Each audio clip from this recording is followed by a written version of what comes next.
whenever I look at new payment systems, I have sort of three key beliefs, if you want, formed over the years. One is, whenever a new payment mechanism arises, it tends to be very successful in a new need that hadn't been served so far. And I'll give you three examples of that. We've seen that with PayPal and eBay.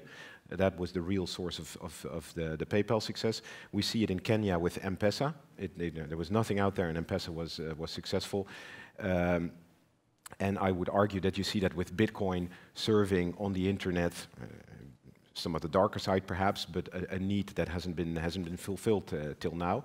And the corollary of that is all of those find it difficult to get out of that niche. Eventually they do, like PayPal and M-Pesa, but it's not easy to get out of that. The second belief is really that infrastructures, once they're there, are fairly resilient in terms of their business model, etc. And you see many new technologies that are successful leveraging existing infrastructure, so don't count them out.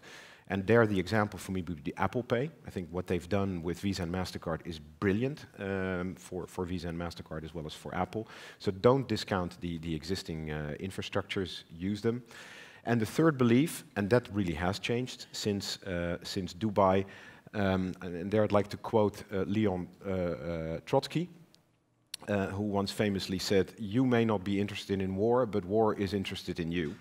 And I think the same goes for governments. You know, cryptocurrencies and money may not be interested in governments, but governments are really interested in money. And they're interested in money because it is the stuff that makes their economies go. And if it blows up, they have a pretty big issue. The whole economic policy is about it. Tax revenues are about it. But also, it's a way to police as a law enforcement tool, as we're increasingly finding, and as a sanctions tool, etc. So you'll find governments very, very interested in money, and I think you discount that at your peril at the end of the day. And I've seen there, I think we have seen a change since Dubai. I think that last aspect has grown stronger. And for me, for Bitcoin, the challenge will be, can you live in a world where governments are interested in you? And by the way, 6 years ago, we may have lived in a world where we all said, well, who cares about governments? You know, the world is global, technology is global, you know, NGOs, forget governments, their role is declining. I think that has totally reversed. Governments are very much in charge of today's world. They're willing to take on the internet, for God's sake. I mean, we see that now. We see fragmentation of the internet.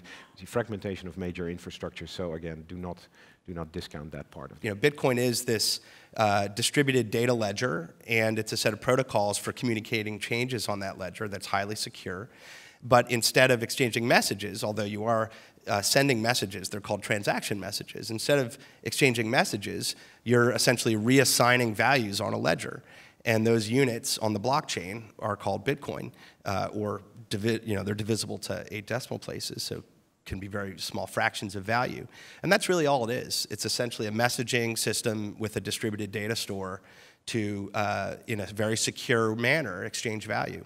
And right now, those units on that ledger are valued on an exchange basis with dollars, euro, yuan, etc. It was good to poll the audience on blockchain, because when sorry, and one thing, maybe explain to people what's happening on the screen as well. I asked them to add this scrolling transaction ledger, because what's this? This is displaying the transactions that are going through the Bitcoin network prior to being picked up in a transaction block.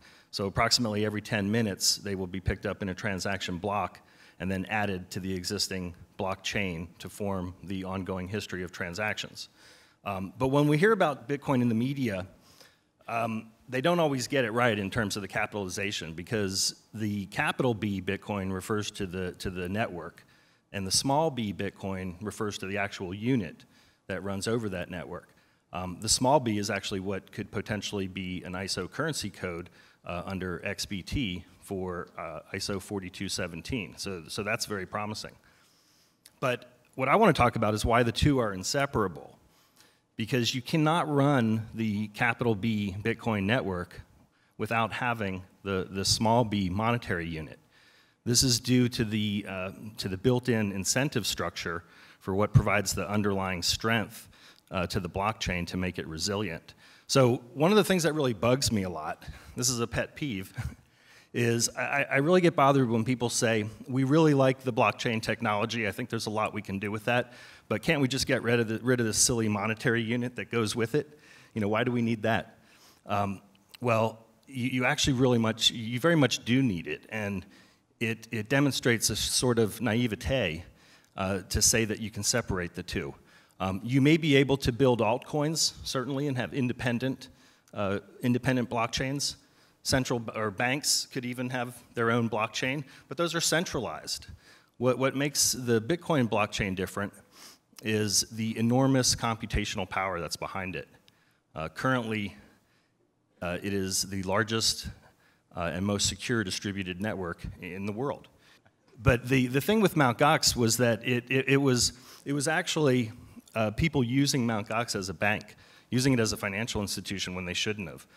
It's not a reflection on the strength of the currency. So if someone goes and robs your bank, you're not going to go to the Fed and say, well, the dollars were the fault. It was lax infrastructure at the operator, and it was not due to a weakness in the currency. Digital currency is now becoming an investable asset class. Blockchain technology is real, it's not going away. Constant debate about whether or not Bitcoin is the winner. I tend to think Bitcoin is the winner.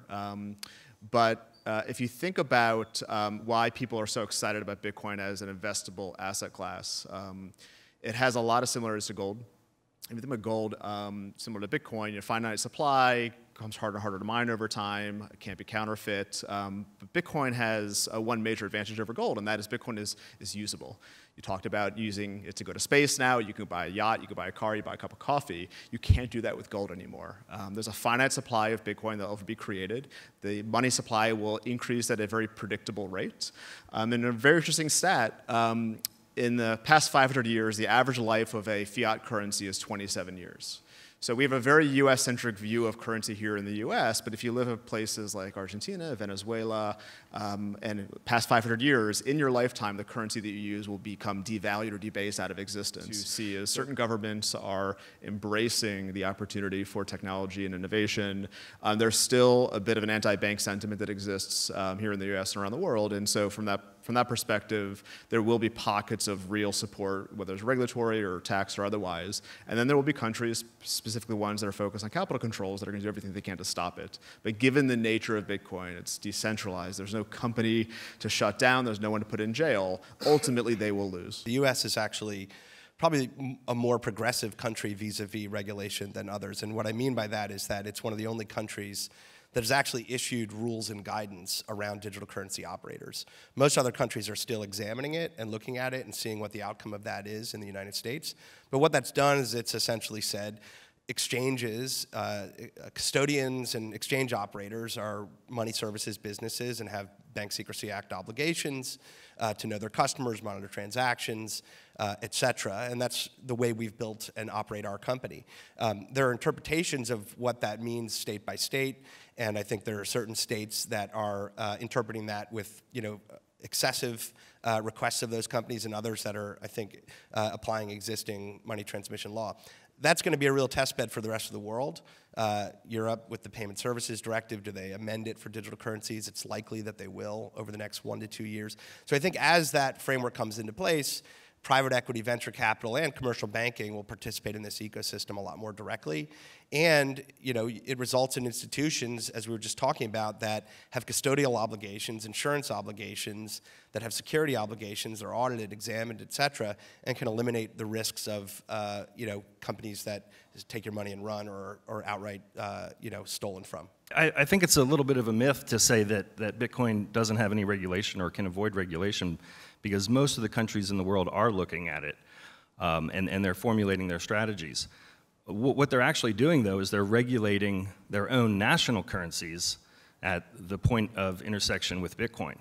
So it's called Bitcoin regulation, but it's really regulation of their own national currency and how their national currencies are able to be bought and sold with Bitcoin. Those endpoints will constantly be monitored and regulated. But when you talk about Bitcoin as a currency, as a monetary innovation, I must say there are others around the world that are really doing a lot more innovative and useful work. Bitcoin really falls behind on that. It doesn't do anything for SMEs struggling with liquidity in the real economy. It doesn't help at all with the economic inequalities ripping apart our societies. It doesn't help us finance the adaptations to climate change. There's nothing on these cards in Bitcoin. And so if you look at what really defines the impact of a currency to the world out there, how it's issued, to whom, under which rules and to which objectives there, Bitcoin is really amazingly conservative, limited, and no offense to all the guys on the panel here, but it's also just really macho with all the good and bad that comes with that. I think what's really interesting is the blockchain technology, as Gottfried mentioned, and several others. I think it's basically a technology for financial institutions. So eToro is a regulated financial institution. And we looked at the technology.